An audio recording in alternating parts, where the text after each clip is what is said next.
Hi there, welcome to Careers in the Spotlight with F4S, which we are running to celebrate National Careers Week. My name is Kath and I will be hosting this session. So, the need for a more sustainable world is growing, and alongside this, the demand for people working in careers in sustainability is equally increasing. This is evident by the amount of green jobs that are becoming available and becoming more mainstream. The fact that sustainability is now an important component of corporate focus and culture across various different business sectors, and the multitude of sustainability-related programmes and courses being increasingly offered by universities and other learning establishments. So today we will hear from Paul Holland, who works within the energy sector for Hitachi ABB, and they are committed to sustainable development to improve the quality of the life of people around the world. They believe that delivering a sustainable energy future requires the evolution of a stronger, smarter and greener power grid. So Paul is an engineer come sales and marketing manager with Hitachi, and he specialises in the UK rail power generation and transmission. Paul, I'm going to hand over to you now, and I just wonder if you can just set the scene a little bit for us and give us a bit of your background and explain why sustainability is relevant and what it means for young people today. I'll do that. Thank you very much indeed. Thank you, Kath. Hello, everybody. I'm not sure exactly how many people are online today, but I'm more than happy to chat away. And if the only good thing about chatting online is nobody can throw anything at me, so that's always an advantage. But to set the scene from my own business perspective, the company that I work for Hitachi ABB, and they're an organisation that they're stuck with sustainability by virtue of the fact that they are in an industry that demands it. It's as simple as that. We have an organisation that provides engineering and consultancy within the power generation industry, and the generation industry in the UK and worldwide is changing daily, weekly, monthly, annually, and there's nothing that we can do about that. So the only way that we can be sustainable and to work with the changing industry is to be adaptable ourselves. And there's different sort of characteristics of what we term sustainability. There is sustainability with regard to the industry that we serve, which is power generation. In other words, when coal disappears, how are we going to continue? So we have to bring in other elements, what we refer to in natural fact as renewable energy, which is wind power, wave power, solar power, other things too. So when the provision of energy changes, then so does the skill set of the individuals that work within not just Hitachi ABB, but the power generation industry per se. You have to be adaptable and you have to change. And in doing so, you are by definition working in a sustainable industry with a sustainable career. And that's where the two misunderstandings are. One is the definition of a sustainable industry, which I think I've touched on, because it's not just power generation. It can also apply to other industries too. Maybe we can touch on that a little bit later. But there's also the choice that you or your students make, or particularly your students when you're advising them, in terms of a path, a career that they want to change, that they want to take. And it's this is a difficult one too, because the pandemic with regard to COVID over the period of the last 12 months has changed people's focus on life. And I can give you a right up to date example of my eldest son, who's just 21 years old, who spent some time with me this morning and told me that his whole outlook on life has changed now. He's got bills to pay. He's been hit by COVID, not personally, but he's been affected by COVID. And so he's now concerned about what he's going to do for a career. And his view is that he will take any job. And he has no concerns about whether that job is sustainable, whether it's adaptable, whether they're going to be providing him with the training to continue his career and to be utilised when industry changes.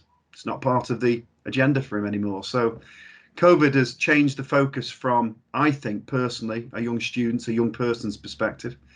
And it's also changed the focus from an industry perspective too, because suddenly you have an industry that may well have been impacted by COVID.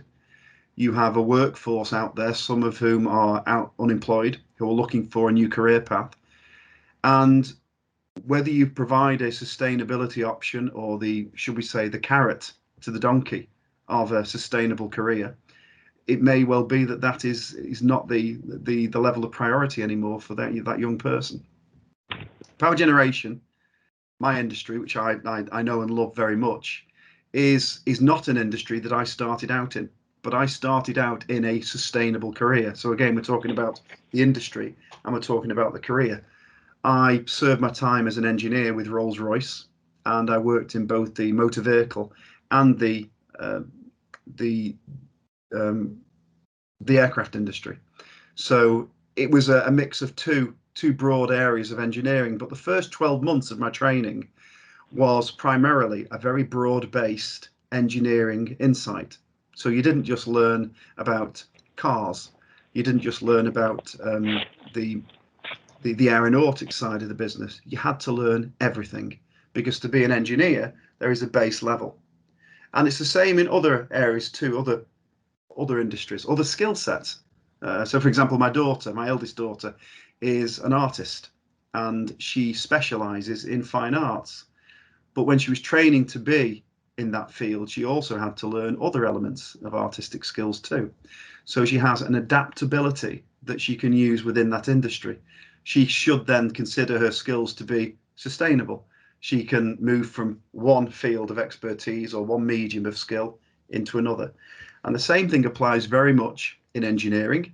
And that was my route. I started out as an engineer. I then moved into gas engineering because it's a skill that is transferable and sustainable.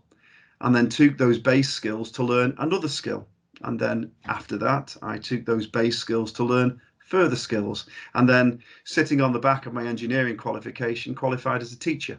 So all of these elements kind of piggyback off one another. So that, from a career perspective, is a sustainable career. Now, I can't speak for the individuals that are listening to this presentation, of course, because I don't know your background. Ordinarily, if I was in a classroom environment, we'd spend some time discussing that. But if I was going to advise a young person today about their career goals, and they were to ask about this kind of buzzword of sustainability, I would refer them to an industry that provides them with a base training level and something that is adaptable, something that they can take into not necessarily another career, but other aspects of the career that they enter. Engineering is very much that. Power generation, by definition, as I mentioned earlier on, has to be sustainable, because the options for producing power change based on our circumstances. And you can see that now. I mean, I live just outside a place called Nantwich, which is not very far from Crewe in Cheshire. And there's one of the largest solar farms in the UK based just down the road from me. And until that solar farm was built, I can honestly say I hadn't considered solar energy. Some years back, of course, I hadn't considered solar energy to be sustainable. And maybe I considered it to be a fad, maybe just another idea that was being proffered by engineers or those that were looking to be venture capitalists. But in actual fact, it's not. Solar energy is the next stage. Solar energy provides sustainability for the industry. It means that if you change the way that you approach and generate electricity, you will change the needs within that industry. Though the skill set for solar power engineering is different to the skill set for generation within coal or gas-fired combined cycle power stations. And the same is true with hydropower. Although that's been around for many years, that has to adapt too. And the same also applies for wind power. The number of wind farms you see now offshore throughout the UK is significant. It's not just significant, it's also frightening if you've never seen one before. They are huge. But again, the skill set changes. If you are an engineer, if you work within the industry, then you are working within a sustainable career, because you have to adapt. Your skill set has to adapt to meet with the needs of the changing industry. And when you're looking at sustainable careers and sustainable industries, you're generally very fortunate to be in an environment, should you be successful, where you will be provided with on-the-job training. You'll have the ability to generate skills vocationally that ordinarily you may not be able to do. It may well be that you decide to work in an industry, for example, that is within paper production or something similar. The adaptability of that industry is quite limited. It is what we refer to as a core product that doesn't necessarily change. So if they closed all the paper mills and decided they were going to produce some other form of synthetic paper, then you may well be looking at the opportunities in other areas. You may well be looking to change your career entirely because that particular role wasn't sustainable. And that's probably a broad example, but it gives you some indication there. So my advice to young people coming from the industry, and yes, I mentioned before an industry that I love very much, is to look for a career that is adaptable and will provide change both from the industry itself on a broad form and your ability as an individual to be trained, to get a very, very good grounding in the core skills, and then to be adaptable so that your skills can be transferred at a later stage.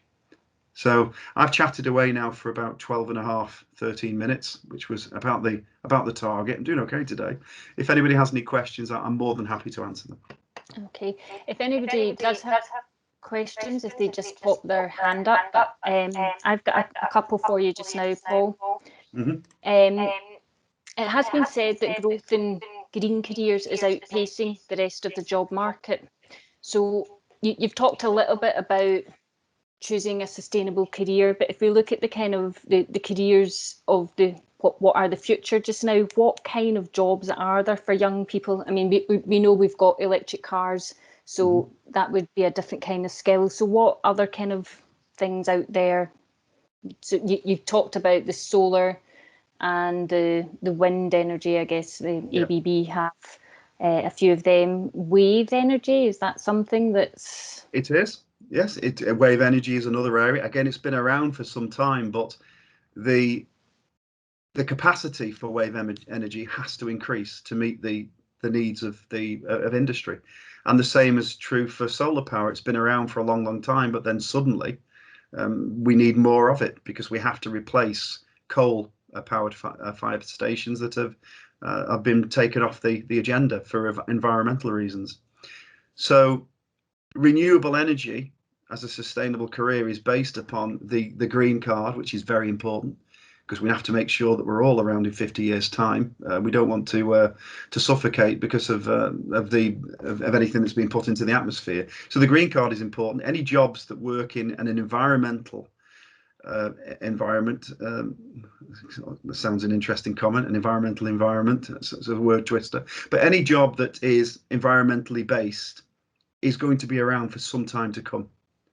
The environmental impact, the environmental question is not going to disappear overnight.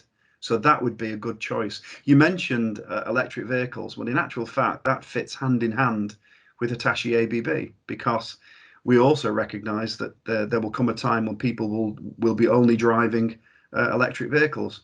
The suggestion is in 2030, 2035, a very, very high percentage of the vehicles on the road will be battery operated. So charging is needed, and that has to be catered for by power generation. So you can't charge if you don't have power to undertake that. So that's e-motion or electric vehicles, electric charging is a very, very strong key market to look for. It's not going to go away. It's definitely the way forward, and it's a good choice. And also rail. Now that's an interesting one because rail has been around for, well, certainly all my life, and it goes back many, many hundreds of years. But rail is changing.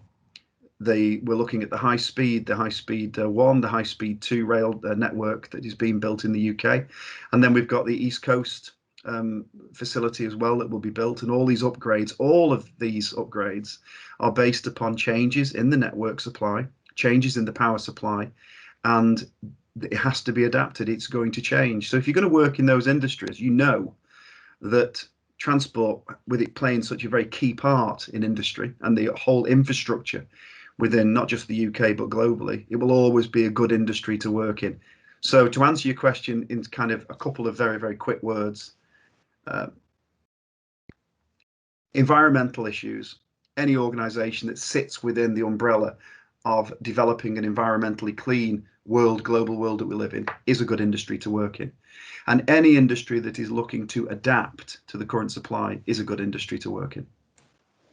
Okay, and we do have a question from one of the teachers. So what would you say the entry-level jobs for school students would be? In this industry, it's wide and varied.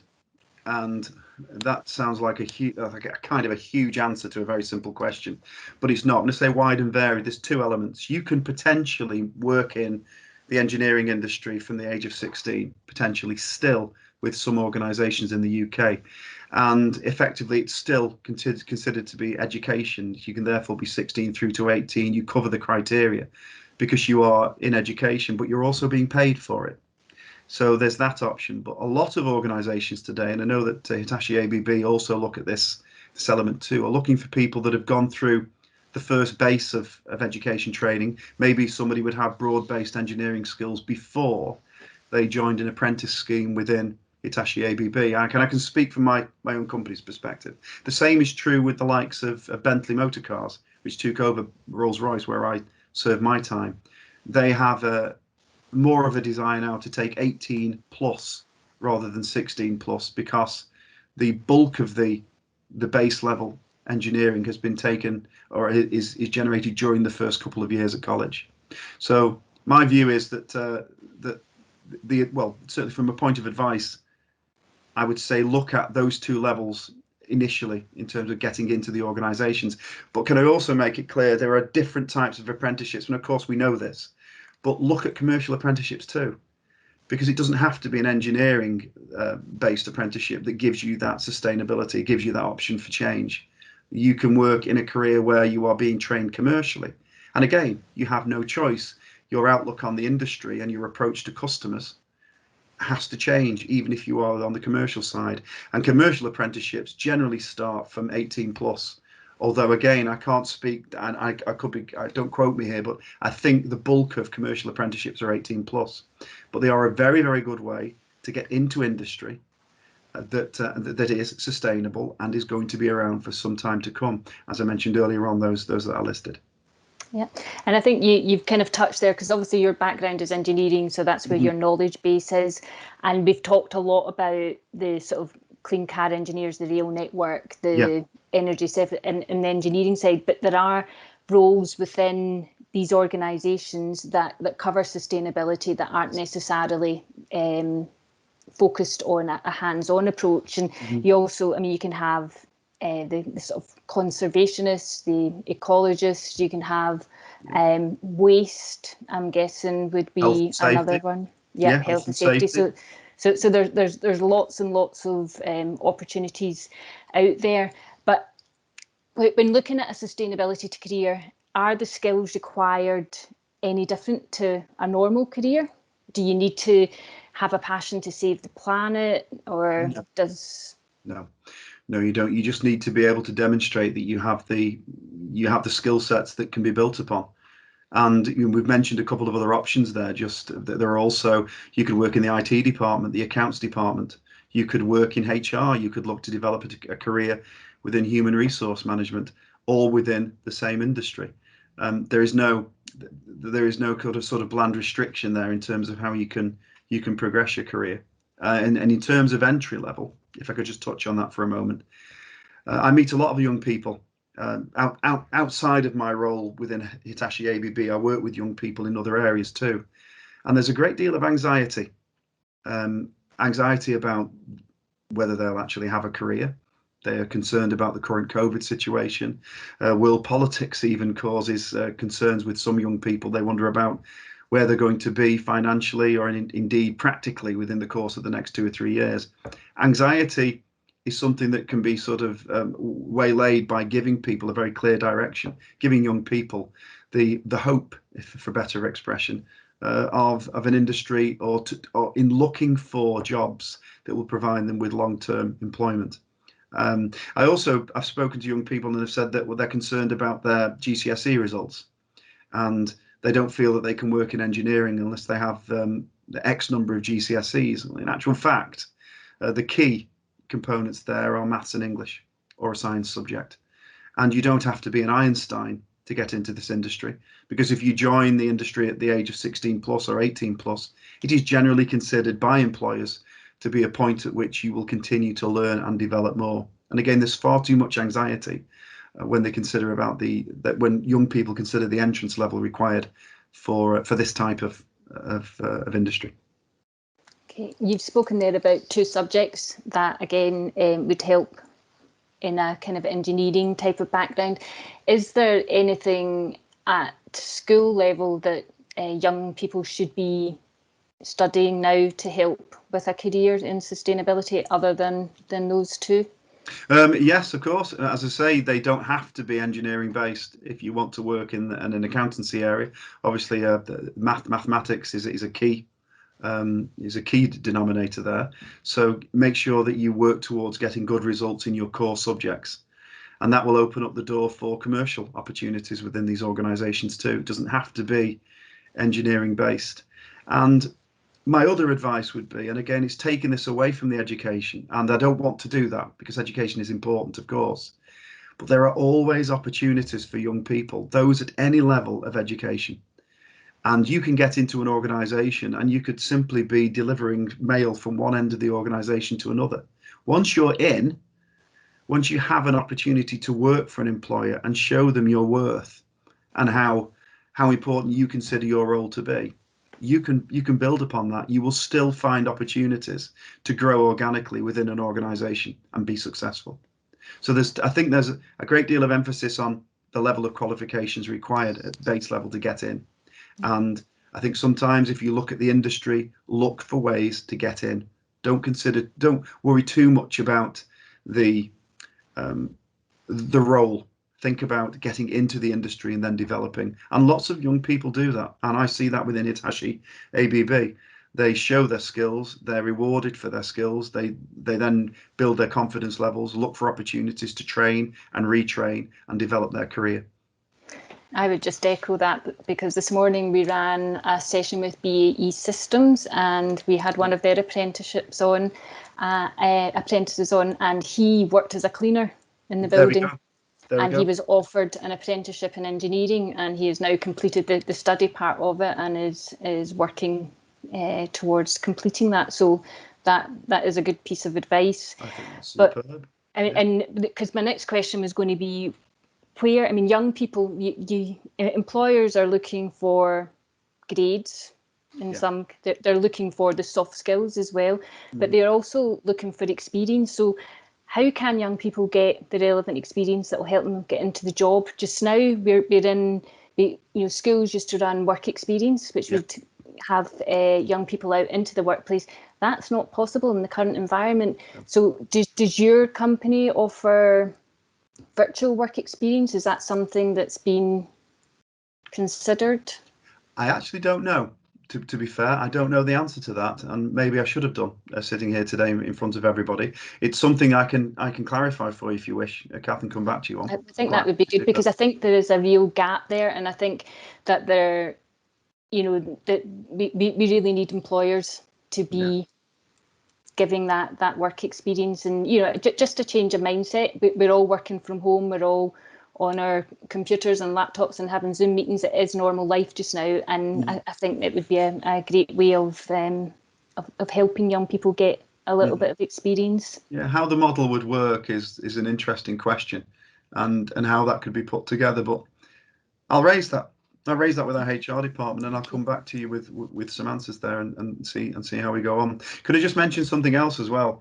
And I work now in a sales and marketing environment, although yes, of course, I'm an engineer by background, but I had the opportunity to take my career from being a zero, because I had no sales and marketing experience, to being now a sales and marketing professional within Hitachi ABB. And that opportunity came purely and simply from a work ethic and people recognizing that I had communication skills that I didn't have to demonstrate as an engineer. It's something that was picked up by my employers, by the people that I work for. And if they see those skills, irrespective of the role that you're in when you enter any organization, then you will be rewarded for it, particularly if you work for a company that looks to develop people and values their employees, excuse me. And Hitachi ABB, again, I can't speak for all organisations, but from a general perspective, from Hitachi ABB's point of view, we do an awful lot for our employees, and we help them in our mental health. We help them with their career development, but we look for skills. And if we see something in an individual that is worth developing, then they will be approached. It's not something that they have to sit back and wait and and make that approach themselves. They will be approached, because organisations like Hitachi ABB that have to adapt, they do so by looking within themselves, within their organisation, and finding skill sets and developing people.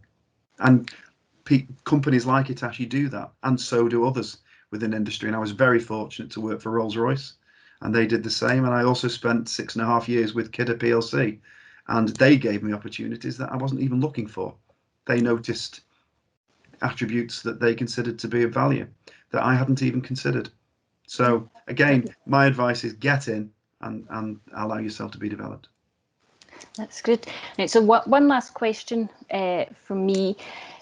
Do you think we still need to persuade companies to become sustainable? Yes. Is there a lot of companies not quite doing their bit yet? I believe there are, yes. There are very, shall we say, long in the tooth organisations, even in engineering, that believe that their approach to the market isn't going to change, because it doesn't have to change.